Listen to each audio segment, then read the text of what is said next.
자, 오늘 본문 가지고 각 사람에게 그 행한 대로 보응하시되 라는 제목으로 말씀을 나누겠습니다. 자, 여러분, 복음은 무엇입니까? 우리가 지난주에 복음이 무엇인지 함께 암송도 해보고 했었는데 여러분 기억하시죠? 복음은 무엇이죠? 한번 각자의 자리에서 한번 속으로 한번 또 입술을 통해서 한번 고백을 해봤으면 좋겠습니다. 모든 믿는 자에게 구원을 주시는 하나님의 능력. 자, 한번 다시 따라하겠습니다. 복음은 모든 믿는 자에게 구원을 주시는 하나님의 능력입니다. 자, 여러분, 복음은 모든 믿는 자에게 구원을 주시는 하나님의 능력입니다. 아멘. 이 복음은 모든 사람에게 필요합니다. 왜 그렇습니까? 모든 사람은 죄인이기 때문입니다. 이처럼 모든 사람은 하나님의 진노 아래 있습니다. 이방인뿐만 아니라 유대인도 마찬가지입니다. 그래서 바울은 지난주 살펴봤듯이 로마서 2장 1절로 2절에서 이렇게 선언합니다. 그러므로 남을 판단하는 사람아. 이 유대인들아, 스스로 의롭다고 주장하며 우월함과 교만함으로 남을 판단하는 것밖에 하지 못하는 자들아, 누구를 막론하고 네가 핑계하지 못할 것은 남을 판단하는 그것으로 네가 너를 정죄함이니 판단하는 네가 같은 일을 행함이니라. 이런 일을 행하는 자에게 하나님의 심판이 진리대로 되는 줄 우리가 아노라. 아멘. 하나님의 관점에서 모든 사람은 죄인입니다. 죄를 짓는 사람도 죄인이요, 그 죄인을 판단하는 그 사람도 결국은 죄인인 것입니다. 그렇기에 모든 사람은 하나님의 진노 아래 있고 진리대로 행해지는 하나님의 심판을 받게 될 것입니다. 그렇다면 마지막 날 하나님의 심판을 받기 위해 섰을 때 우리는 어떤 심판을 받게 될까요? 오늘 본문을 통해 하나님의 심판의 원리와 그 특징을 함께 살펴보기를 원합니다. 6절을 다시 한번 읽겠습니다. 시작. 하나님께서 각 사람에게 그 행한 대로 보응하시되. 아멘. 바울은 하나님의 심판이 각 사람에게 이루어질 것을 말합니다. 심판의 보편성을 말하는 것이죠. 하나님의 심판은 이방인뿐만 아니라 유대인에게도 임할 심판이며 민족과 국가를 초월해서 모든 각 사람에게 이루어질 보편적 심판이라는 것입니다. 바울은 이러한 심판의 보편성을 오늘 본문에서 무려 3번이나 반복하고 있습니다. 반복한다는 것은 무엇입니까? 중요하다는 것이죠. 자, 9절을 한번 보시기 바랍니다. 9절. 악을 행하는 각 사람의 영에는 환난과 공고가 있으리니 먼저는 유대인에게요, 그리고 헬라인에게며. 자, 10절도 보시기 바랍니다. 선을 행하는 각 사람에게는 영광과 존귀와 평강이 있으리니 먼저는 유대인에게요, 그리고 헬라인에게라. 아멘. 이처럼 장차 임할 하나님의 심판은 각 사람에게 이루어질 보편적 심판입니다. 유대인이라고 해서 피할 수 없고 이방이라고 해서도 피할 수 없는 그러한 심판인 것입니다. 우리가 지금 묵상하고 있는 고린도 후서에서도 바울은 동일하게 말하고 있습니다. 고린도 후서 5장 10절을 함께 읽겠습니다. 시작. 이는 우리가 다 반드시 그리스도의 심판대 앞에 나타나게 되어 각각 선악간에 그 몸으로 행한 것을 따라 받으려 함이라. 아멘. 자, 이처럼 하나님의 심판은 반드시 있을 심판이고 우리 모두가 받을 심판이며 각각 받을 심판입니다. 그렇기 때문에 인류 역사에 오고 가는 모든 사람은 하나님의 심판을 피할 수 없습니다. 동서고금, 남녀노소를 불문하고 모든 각 사람은 개인적이고 보편적인 하나님의 심판을 받게 되는 것입니다. 그렇다면 하나님의 심판은 왜 이러한 특징을 가지고 있을까요? 바울은 그 이유를 11절에 밝히고 있습니다. 자, 오늘 본문 11절 말씀을 함께 읽겠습니다. 시작. 이는 하나님께서 외모로 사람을 취하지 아니하심이라. 아멘. 자, 새번역 성경은 이 말씀을 이렇게 번역합니다. 하나님께서는 사람을 차별함이 없이 대하시기 때문입니다. 여러분, 하나님은 사람을 외모로 차별하지 않으십니다. 그래서 하나님은 사람을 심판하실 때도 누구는 심판하시고 누구는 면제하시고 이렇게 차별하지 않으십니다. 모든 사람을 차별하지 않고 심판하시되 외적인 조건이나 외적인 배경으로 하지 않고 공정하고 공평하게 그 행한 대로 심판하시는 것입니다. 그러므로 하나님의 심판은 그 누구도 피할 수 없는 보편적인 심판이요, 지극히 개인적인 심판인 것입니다. 그런데 바울 당시 유대인들은 이것을 오해했습니다. 자신들은 아브라함의 후손이기 때문에, 하나님의 언약을 받았기 때문에, 하나님의 율법을 받았기 때문에, 또한 이러한 민족적 배경과 종교적 조건을 가지고 있기 때문에 하나님의 심판을 피할 수 있다라고 착각한 것입니다. 그래서 바울은 그 유대인들을 향해 그렇지 않다. 그것은 너희들의 오해요, 너희들의 착각이다. 하나님은 사람을 외모로 취하지 않으신다. 하나님은 결코 사람을 외적인 배경이나 조건으로 차별하지 않으신다. 그러므로 그 어떤 사람도 심판을 피할 수 없고 모든 사람은 심판을 받을 것이다 라고 말하는 것입니다. 그런데 문제는 이러한 오해와 착각이 오늘날에도 우리 가운데도 존재한다는 것입니다. 한 아이가 응애 하고 태어났습니다. 그런데 아빠가 목사고 엄마가 전도사입니다. 그렇다면 이 아이는 이러한 기독교적 배경과 모태신앙이라는 조건으로 인해 하나님의 심판을 피할 수 있을까요? 그렇지 않습니다. 나는 모태신앙이라는 배경을 가지고 있기 때문에, 대대로 기독교 집안에 자랐기 때문에, 부모님이 목사고 장로고 권사고 집사이기 때문에 하나님의 심판을 피할 수 있는 것입니까? 성경은 결코 그럴 수 없다고 말합니다. 여러분, 요한복음 3장을 보면 우리가 잘 아는 니고데모라는 사람이 나옵니다. 니고데모는 유대 지도자요, 율법을 가르치는 선생으로서 당시 이스라엘 사람들의 존경과 인정을 한 몸에 받던 그런 사람입니다.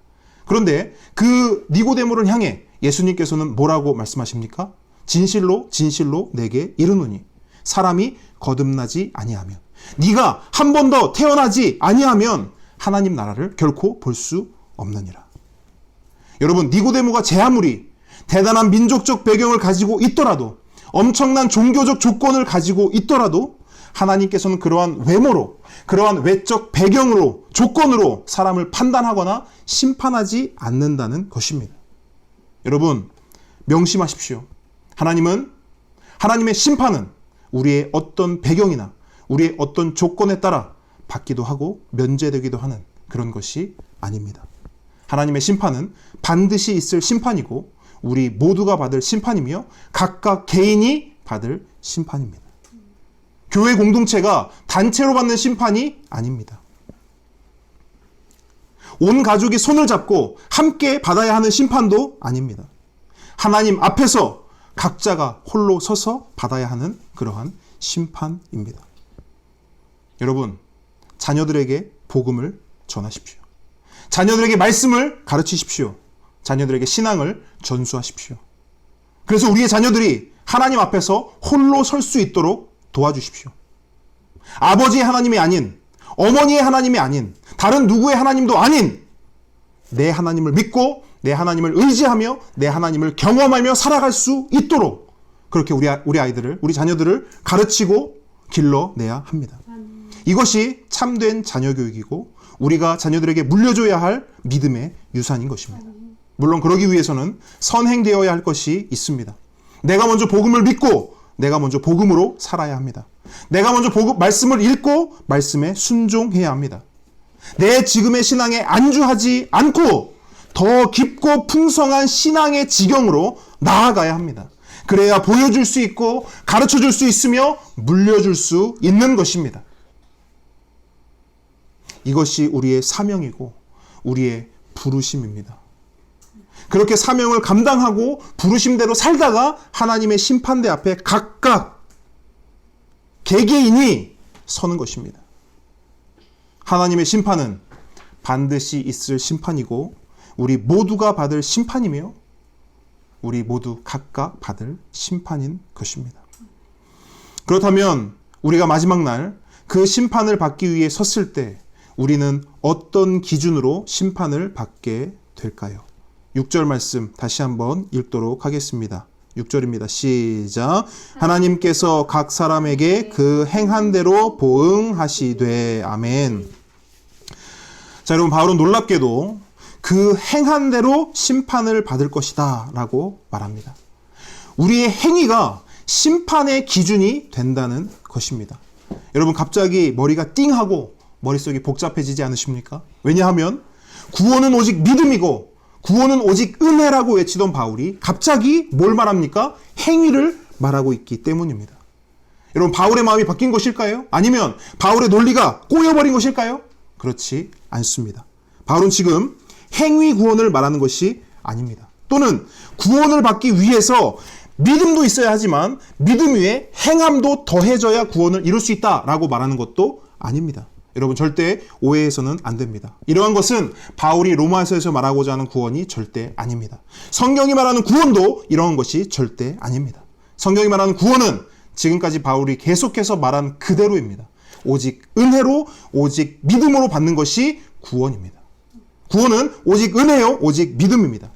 이것을 확증하기 위해서 말씀 두 곳만 함께 읽어보도록 하겠습니다. 먼저 로마서 3장 28절입니다. 그러므로 사람이 의롭다 하심을 얻는 것은 율법의 행위에 있지 않고 믿음으로 되는 줄 우리가 인정하노라. 아멘. 자, 한 곳을 더 보겠습니다. 4장 5절입니다. 이를 아니할지라도 경건하지 아니한 자를 의롭다 하시는 이를 믿는 자에게는 그의 믿음을 의로 여기시나니. 아멘. 자, 여러분, 이 두 말씀을 절대로 잊지 마시기 바랍니다. 절대로 놓치지 마시기 바랍니다. 누가 뭐래도 구원은 오직 믿음이요, 오직 은혜인 것입니다. 아멘. 그렇다면 바울이 말하는 행한 대로 보응하신다, 각 사람이 행한 그대로 심판하신다라는 이 말씀의 의미는 무엇일까요? 먼저 우리가 반드시 짚고 넘어가야 할 너무나 중요한 한 가지 개념이 있습니다. 그것은 바로 바울이 가지고 있던 믿음의 개념입니다. 여러분, 여러분이 가지고 있는 믿음의 개념은 무엇입니까? 여러분, 믿음을 어떻게 생각하십니까? 믿음은 그냥 믿는 것입니까? 아니면 다 덮어놓고 믿습니다 라고 외치는 것이 우리의 믿음이 되어야 할까요? 바울은 그런 것을 믿음이라고 할 수 없다라고 말합니다. 바울에게 있어서 믿음은 곧 순종이었습니다. 한번 따라해 보겠습니다. 믿음은 순종이다. 순종이다. 믿음은 믿음은 순종이다. 순종이다. 그래서 바울은요, 믿음과 순종이 분리되는 개념이 아니라, 믿음과 순종이 따로 노는 것이 아니라 믿음과 순종이 하나라고 생각하고 믿었습니다. 로마서 1장 5절을 한번 같이 보도록 하겠습니다. 로마서 1장 5절입니다. 아마 말씀 읽으시면 기억이 나실 겁니다. 바울이 어떤 말을 했는지. 1장 5절 한 목소리로 읽습니다. 시작. 그로 말미암아 우리가 은혜와 사도의 직분을 받아 그의 이름을 위하여 모든 이방인 중에서 믿어 순종하게 하나니. 아멘. 자, 바울은 자신의 사명을 주님의 이름을 위하여 모든 이방인들을 어떻게 해요? 믿어 순종하게 하는 것이라고 말하고 있습니다. 믿음과 순종을 하나로 묶어서 말하는 거예요. 그렇기 때문에 바울에게 있어서 믿음은 곧 무엇이다? 순종이라는 거예요. 다시 한번, 바울에게 있어서 믿음은 곧 뭐다? 순종이라는 것입니다. 믿는 자의 삶에는 순종의 행위가 나타나고 그 순종의 행위로서 그의 믿음이 증명되고 확증된다는 거예요. 자, 여러분, 요한일서 3장 16절 19절 말씀을 제가 한번 읽어드리겠습니다. 한번 들어보시기 바랍니다. 요한일서 3장 16절로 19절입니다. 그가 우리를 위하여 목숨을 버리셨으니 우리가 이로써 사랑을 알고 우리도 형제들을 위하여 목숨을 버리는 것이 마땅하니라. 누가 이 세상의 재물을 가지고 형제의 궁핍함을 보고도 도와줄 마음을 닫으면 하나님의 사랑이 어찌 그 속에 거하겠느냐. 자녀들아, 우리가 말과 혀로만 사랑하지 말고 행함과 진실함으로 하자. 이로써 우리가 진리에 속한 줄을 알고 또 우리 마음을 주 앞에서 굳세게 하리니. 아멘. 자, 여러분, 방금 제가 읽어드린 말씀은 주님의 십자가 사랑을 아는 자들은 마땅히 형제를 사랑하는 순종의 행위가 나타나게 된다라고 말하고 있어요. 주의 사랑을 알고 주의 사랑을 경험하고 주의 사랑을 믿는 자들은 형제들의 물질적 어려움을 보면 도울 수밖에 없고 형제들의 목숨이 위태로우면 내 목숨을 내어놓더라도 그 형제의 죽음, 그 안타까운 상황을 모른 채 할 수 없다는 거예요. 왜? 그가 우리를 위하여 목숨 버리셨음을 알고 믿기 때문에, 주께서 우리에게 어떤 사랑을 보여주셨는지 알기 때문에, 경험했기 때문에, 믿기 때문에 그렇게 할 수밖에 없다라는 거예요. 그러면서 아주 중요한 말씀을 합니다. 우리가 말과 혀로만 사랑하지 말고 행함과 진실함으로 하자. 사랑을 할 때 말로만 할 수 없다라는 거예요. 반드시 행함이 수반되어야 한다는 거예요.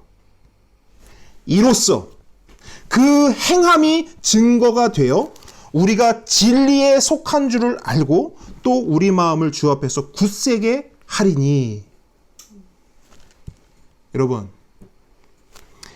요한은 사랑을 말하고 있지만 그 사랑을요, 믿음으로 바꿔도 동일한 의미가 됩니다. 제가 한번 읽어드릴게요. 우리가 말과 혀로만 믿지 말고, 다시요. 우리가 말과 혀로만 믿지 말고 행함과 진실함으로 믿자. 이로써 그 행함이 증거가 되어 우리가 진리에 속한 줄을 알고 우리에게 진짜 믿음이 있는 줄 알고 또 우리 마음을 주 앞에서 굳세게 하리니. 이 말씀인 거예요. 여러분, 이처럼 믿는 자의 삶에는 순종의 행위가 나타나고 그 순종의 행위로서 그의 믿음이 증명되고 확증됩니다. 여러분, 이것을 기억하시기 바랍니다. 그런데 어떤 사람은 이렇게 말합니다. 목사님, 저는 믿기는 하지만 순종할 마음은 없습니다. 저는 믿기는 하지만 그렇게 살기는 싫습니다. 그냥 믿기만 할게요. 물론 아직까지 이렇게 말하는 사람은 본 적이 없습니다. 하지만 말하지 않아도 이미 이렇게 사는 사람은 너무나 많습니다. 입 밖으로 나는 믿기만 하고 순종하지 않을래요. 난 믿기만 하고 행하지 않을래요. 말하지 않지만 말하지 않고 이미 이런 삶을 사는 사람들이 너무나 많다는 거예요. 입으로는 믿는다 하지만 순종하지 않습니다. 입으로는 믿는다 하지만 자신이 믿는 바대로 살지 않아요. 말씀을 듣고 아멘 아멘 하지만 그 아멘한 대로 살지 않는다는 거예요. 그러면서도 계속해서 입으로는 믿는다 말하고 자신은 믿고 있다라고 하는 자기 확신 속에서 그냥 그렇게 삶을 살아가고 있는 것입니다. 누가 그렇습니까? 제가 그렇고요. 우리가 그렇습니다. 그런 삶을 살아가고 있는 것입니다. 그런데 바울은 말하고 있어요, 여러분. 그러한 믿음은 없다. 성경은 말하고 있어요. 그러한 믿음은 없다. 그 사람은 그냥 교회를 다니는 사람이지 예수를 믿는 사람은 아닌 거예요. 여러분, 믿음은 곧 순종입니다. 믿음과 순종은 분리되지 않아요. 믿음은 필수, 순종은 선택, 그런 거 없습니다. 믿음 필수, 순종도 필수입니다. 믿음과 순종은 하나인 거예요. 그래서 진짜 믿으면 순종하게 되고, 진짜 믿으면 행하게 되고, 진짜 믿으면 믿는 대로 살게 되는 거예요. 실제로 우리 삶의 모든 행위는 믿음에 기초합니다. 우리 삶의 모든 행위, 행동, 우리의 삶은 믿음에 기초하는 거예요. 여러분, 이 물통을 보시기 바랍니다. 제가 이 예화를 하기 위해서 오늘 물을 한 번도 마시지 않았어요. 이 물통 안에 뭐가 들었을까요? 물이 들었을까요? 사실 저는 몰라요. 왜? 이건 제가 뜬 것이 아니거든요. 이 물은 전도사님이 떴어요. 그래서 저는 이 안에 물이 들었는지 독이 들었는지 알 수가 없습니다. 다만 저는 전도사님을 믿습니다. 더 정확히는 전도사님이 여기에 물을 담았다는 것을 믿습니다. 그렇기 때문에 저는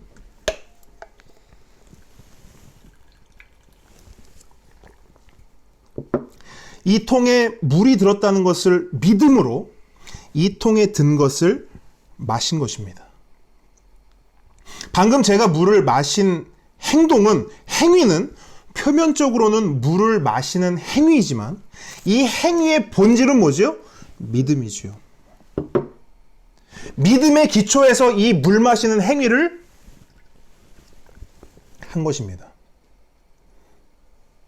우리가 살아가면서 우리의 모든 행위는 믿음의 기초예요.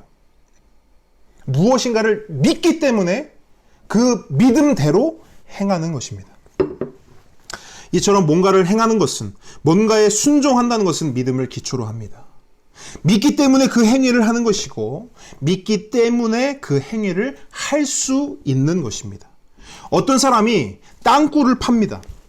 아무도 파지 않는 땅굴을 혼자 파요. 그 사람 혼자 계속 팝니다. 비가 오나 눈이 오나 바람이 부나 계속 팝니다. 파도 아무것도 안 나옵니다. 그래도 계속 팝니다. 왜요? 이 사람은 땅속에 보물이 있다는 믿음이 있기 때문이에요. 그래서 그 땅굴을 파는 거예요. 당장 내 눈에는 불이익 같아 보이고, 당장 사람들 눈에는 바보 같아 보이고, 때로는 아무것도 보이지 않는 암흑 같아 보이지만, 이 사람은 그 안에 보물이 있음을 알기에 땅을 파 내려가는 거예요. 여러분, 진짜 예수님을 믿으면 진짜 예수님께 순종합니다. 진짜 예수님을 믿으면 진짜로 예수님을 닮아가기 위해서 노력해요. 완벽하고 온전하지 않더라도 노력한다라는 거예요. 진짜 믿으면, 진짜로 예수님을 믿으면 각자의 십자가를 짊어지고 십자가 길을 묵묵히 걸어갑니다. 그 길이 고난의 길인 줄 알아요. 그 길이 고통의 길인 줄도 알아요. 심지어 그 길은 죽음의 길이라는 것도 알아요. 하지만 그 죽음, 그 고난, 그 고통 건너편에 부활이 있음을 알기에, 영생이 있음을 알기에, 영광이 있음을 알기에, 그것을 믿기에 그 십자가 길을 마다하지 않고 참고 견디며 뚜벅뚜벅 걸어가는 것입니다.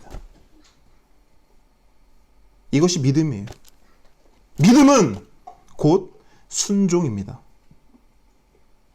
여러분, 이러한 개념으로 오늘 본문을 다시 한번 볼 텐데요.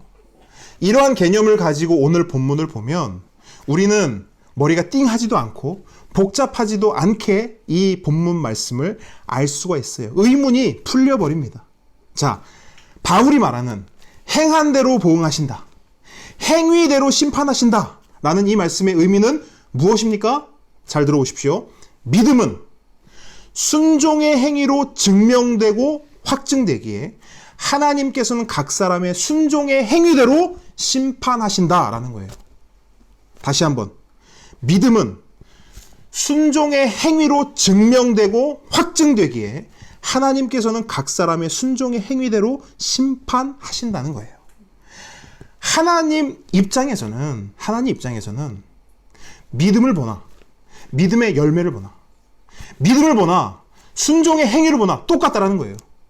하나님은 믿음 따로, 순종 따로, 믿음 따로, 삶 따로 구분하시는 것이 아니라 이 사람의 삶을 보면 이 사람의 믿음이 보인다는 거예요. 이 사람의 행실을 보면 이 사람의 믿음이 보인다는 거예요. 이 사람의 열매를 보면 그 나무와 뿌리를 알 수 있다는 거예요. 예를 들어 보겠습니다.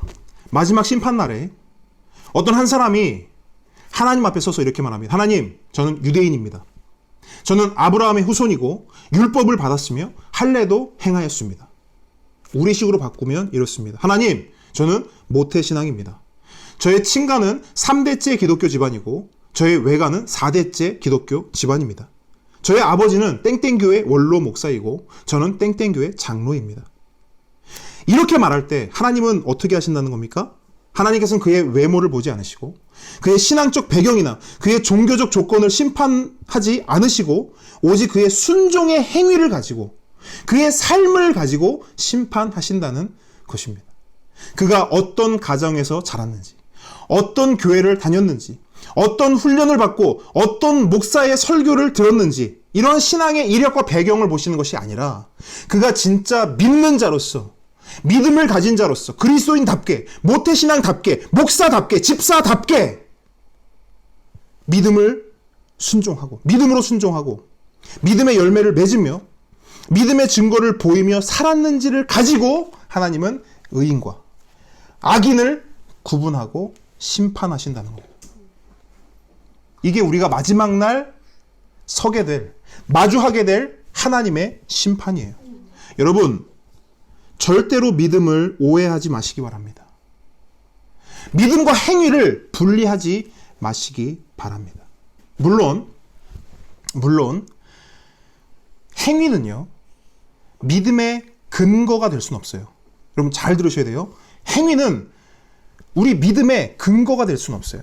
무슨 말이냐면 행함으로는 절대 구원받을 수 없다라는 거예요. 잘 행했기 때문에, 잘 순종했기 때문에 구원받는다, 이런 개념을 말하는 것이 아니라는 거예요. 하지만 행위는 믿음의 근거는 될 수 없지만 믿음의 증거가 됩니다. 행위는 우리의 믿음의 근거가 아니에요.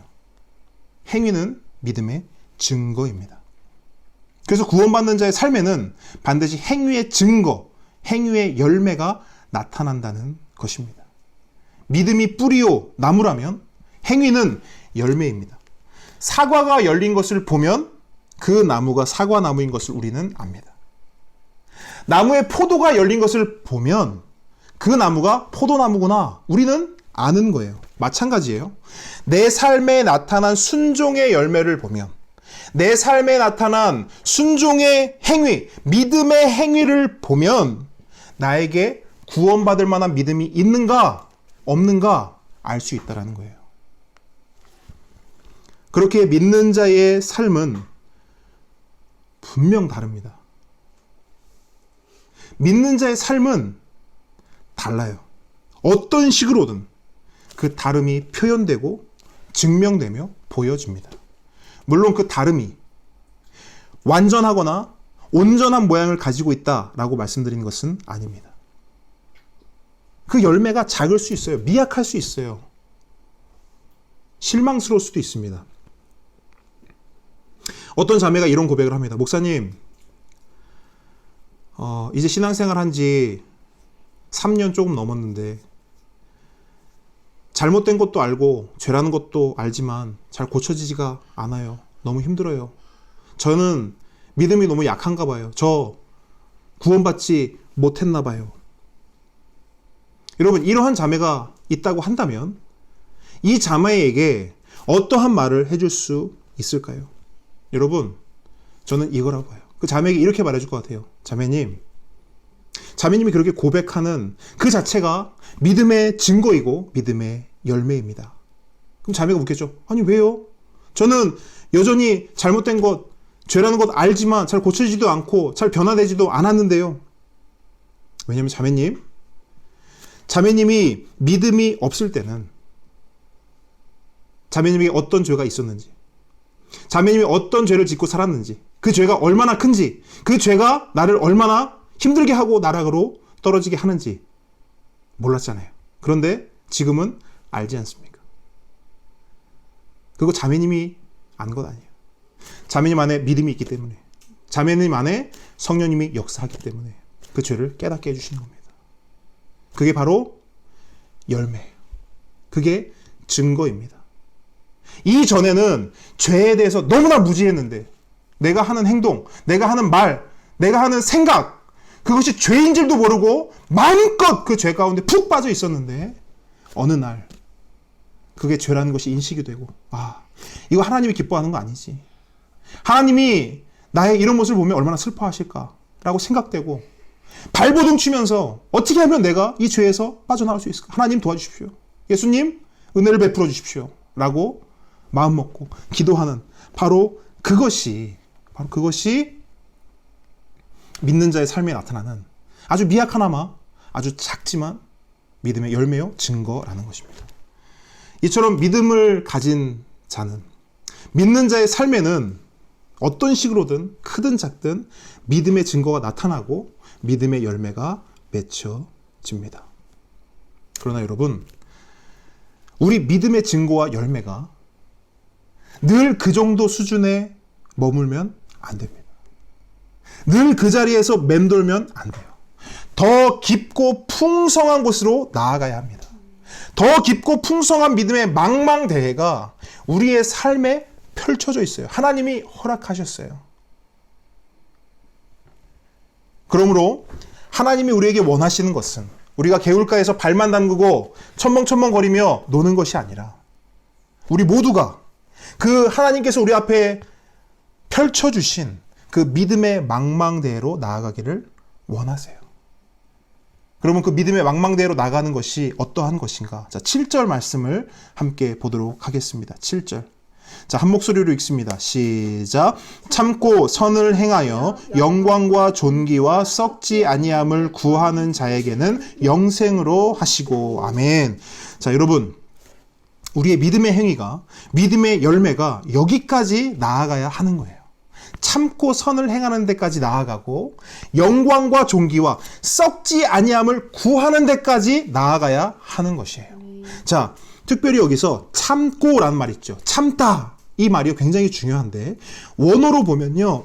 이 참다라는 것이 뭐뭐 아래 거하다라는 의미예요. 참다. 뭐 우리말로 쉽게는 인내 이렇게 할 수도 있지만 원어로 보면 뭐뭐 아래 거하다 이런 말이에요. 자, 여러분. 믿는 자에게 뭐뭐 아래 거하야 할 때 우리는 믿는 자는 그 뭐뭐가 뭐가 되어야 될까요? 믿는 자는 어디에 거해야 할까요? 자, 찬송가를 보면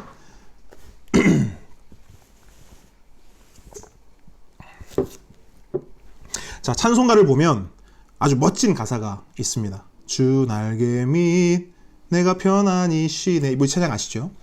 자, 믿는 자가 거해야 할 곳이 어딘가? 어디 아래에 있어야 하는가? 바로 주 날개 밑이에요. 주 날개 아래 거해야 합니다. 하나님 아래, 하나님의 뜻 아래, 하나님의 말씀 아래 거하는 것이 믿는 자에게 가장 복된 것이라는 겁니다. 그러면 하나님 말씀 아래 거하면 어떤 일이 일어납니까? 다시 7절을 보시기 바랍니다. 자, 참고, 그 다음에 뭐죠? 선을 행하여. 자, 하나님 말씀 아래 거하면 어디로 자연스럽게 연결돼요? 선을 행하는 삶으로 연결이 되는 거예요. 이것이 우리가 나아가야 할 삶입니다. 그냥 하나님 아래 거하기만 하는 것이 아니에요. 하나님 아래 거하면 능동적으로, 자동적으로, 자연스럽게 선을 행하게 되는 것입니다. 근데 여기서 중요한 것은 논리적 순서를 오해하지 말아야 한다는 거예요. 자, 하나님 아래 거하는 것이 먼저예요. 그 다음이 뭐죠? 선을 행하는 거예요. 하나님과의 올바른 관계가 먼저고요. 그 올바른 관계 안에서 하나님을 닮은 선한 성품들이 터져 나오는 것입니다. 이것이 바른 거예요. 그리고 그렇게 참고 선을 행하는 삶은 하나님의 영광과 하나님의 존귀와 썩지 아니할 것을 구하는 삶으로 나아가게 되고 연결돼요. 바로 이것이 믿는 자의 삶이고 참된 성도의 삶인 줄 믿습니다. 그리고 하나님은 이러한 삶을 사는 자들에게 어떠한 선물을 주십니까? 9절 보면, 7절 보면 영생을 주실 뿐 아니라 10절 보십시오. 선을 행하는 각 사람에게는 영광과 존귀와 평강도 주신다라고 약속하고 있습니다. 여러분, 이것이 믿는 자의 삶이 누리는 하나님의 복이요 은혜인 것입니다. 그러나 이러한 삶과 정반대의 삶을 사는 사람도 있습니다. 안타깝게도 세상 대부분의 사람들이 이제 말씀드릴 이러한 삶을 살아가고 있습니다. 8절 한번 같이 읽어볼까요? 시작. 오직 당을 지어 진리를 따르지 아니하고 불의를 따르는 자에게는 진노와 분노로 하시리라. 아멘. 자, 여기서 당을 짓는다는 말은요, 쉽게 말해서 어떤 목적을 위해서 모이는 겁니다. 어떤 목적을 이루기 위해 사람을 모으고 패거리를 형성하는 것이죠. 자, 우리나라에도 정치권에 여러 당이 존재합니다. 그들은 각 당의 목표를 위해 사람을 모으죠. 그 목표를 위해서 무엇이든지 합니다. 그래서 때로는 자기들끼리 정한 규칙도 어기고 약속을 깨는 것은 뭐 다반사고요. 심지어 법도 어깁니다. 왜? 자신들의 목표를 이루기 위해. 자, 이것이 바로 당을 짓는 것이에요. 당을 지어 사람들은 뭐하냐? 자기 목표를 이뤄요. 왜 사람들은 모이냐? 자기 뜻을 이루기 위해서. 자기 욕심을 이루기 위해서. 그것을 위해서 뭐든지 하는 거예요. 그 사람들이 바로 당을 짓는 사람들입니다. 이처럼 당을 짓는다는 것은 내 뜻을 위해, 내 성공을 위해, 내 욕심을 위해 사람을 모으고 패거리를 만들고 수단과 방법을 가리지 않고 무엇이든지 하는 자들을 말합니다. 그렇기 때문에 이런 사람들은 기본적으로 뭘 하냐? 하나님의 진리에 관심이 없어요. 하나님의 말씀 신경 안 씁니다. 하나님의 말씀이 뭐라 하든 귀를 막고요. 듣지 않습니다. 그저 내가 원하는 대로, 내 뜻대로, 내 소견에 옳은 대로 살아가요. 내 뜻과 내 생각과 내 선택과 결단이 늘 하나님의 말씀보다 앞서 있습니다. 하나님의 마음보다 앞서 있어요. 하나님의 뜻보다 저 멀리 앞서 나가요. 왜? 이런 사람들은 하나님 아래 거하는 것을 싫어하기 때문이에요. 선을 행하는 거 싫어합니다.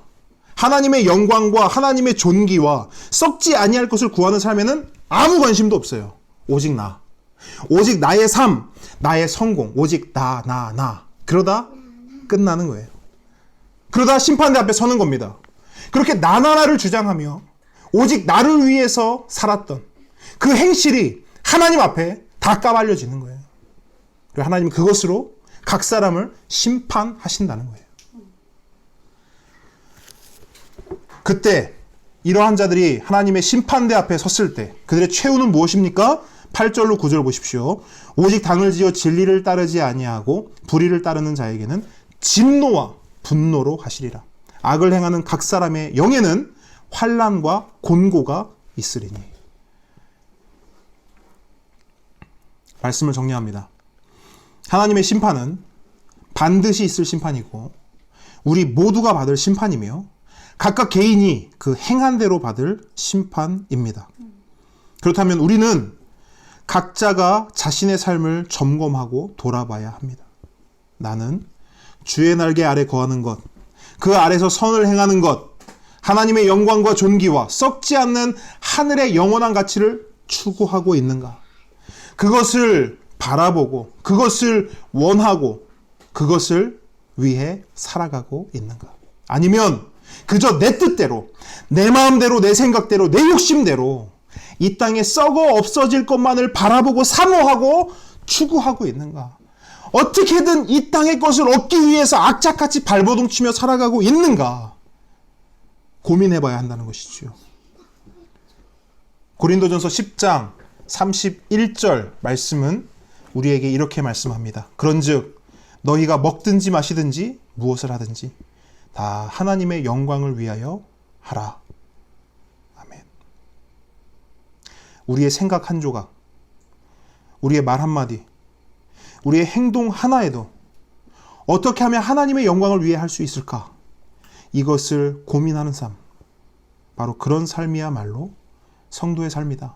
그리스도인의 삶이다. 예수를 믿는 자들의 삶이다. 라고 성경 말씀은 우리에게 말하고 있습니다. 땅을 보지 않고 하늘을 바라보는 삶. 땅에 매이지 않고 하늘을 꿈꾸고 하늘을 소망하는 삶. 그런 삶을 우리가 살아야 하는 것이죠. 우리가 얼마 전에 요셉을 같이 묵상했습니다. 창세기 39장 9절에 보니까 요셉이 이러한 걱정을 해요. 이 집에는 나보다 큰 이가 없으며 주인이 아무것도 내게 금하지 아니하였어도 금한 것은 당신뿐이니 당신은 그의 아내임이라. 그런즉 내가 어찌 이 큰 악을 행하여 하나님께 죄를 지으리까. 보디발의 아내가 요셉을 유혹했습니다. 요셉은 그 유혹 앞에서 딱 하나를 고민하더라고요. 그의 고민은 딱 하나였어요. 그 고민이 뭐냐? 어떻게 하면 하나님께 죄를 짓지 않을까? 다르게 말하면 어떻게 하면 내가 하나님을 기쁘시게 할 수 있을까? 내가 이 상황에서 어떻게 해야 하나님께 영광이 되고 하나님께 존귀를 올려드리고 정말 믿는 사람답게, 믿는 자답게 하나님의 마음을 시원케 해드릴 수 있을까? 이것이 요셉의 유일한 고민이었어요.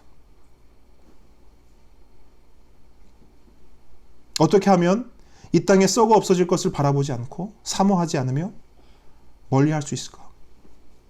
이것이 요셉의 고민이었고, 어떻게 하면 주의 날개 아래 거하고 그 아래서 선을 행하며 하나님의 영광과 존귀와 썩지 않는 하늘의 그 영원한 가치를 추구하고 바라보고 소망하며 살아갈 수 있을까? 이것이 요셉의 고민이었어요. 이러한 고민을 하며 살아갔던 요셉을 성경은 진짜 믿는 자다 이렇게 말해요. 믿음의 사람이다 라고 말해요. 믿음의 조상이다 라고 말하는 것입니다. 실제로 요셉의 주변에 있던 사람들은 요셉의 믿음을 봤죠. 무엇을 통해 봤습니까? 믿음의 행위. 요셉이 행한 믿음의 행위를 보면서 요셉의 믿음을 봤죠. 그가 삶 속에 맺은 믿음의 열매를 통해 그의 믿음을 보았습니다. 더 나아가 요셉의 삶을 통해 진짜 놀라운 것은 그 주변에 있는 사람들이 하나님을 봅니다. 요셉의 믿음을 통해 믿음의 행실, 믿음의 순종, 믿음의 열매를 통해 요셉이 믿는 하나님을 그 주변에 있는 사람들이 보는 거예요. 요셉은 그냥 믿었어요. 행했어요. 순종했어요. 살았어요. 열매 맺었어요. 그런데 그걸 보고 사람들은 하나님을 보더라는 것이죠. 너무나 놀랍지 않습니까? 이것이 바로 믿는 자의 삶입니다. 믿음은 곧 순종이에요. 믿음과 순종은 분리되지 않습니다.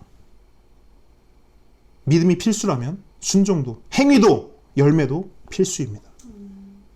진짜 믿으면 순종하게 되고, 진짜 믿으면 행하게 되며, 진짜 믿으면 믿는 대로 살게 됩니다.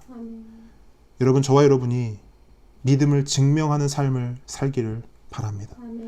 열매 맺는 삶을 살기 원합니다. 그런 저와 여러분 되기를 주님의 이름으로 축복합니다. 기도하겠습니다.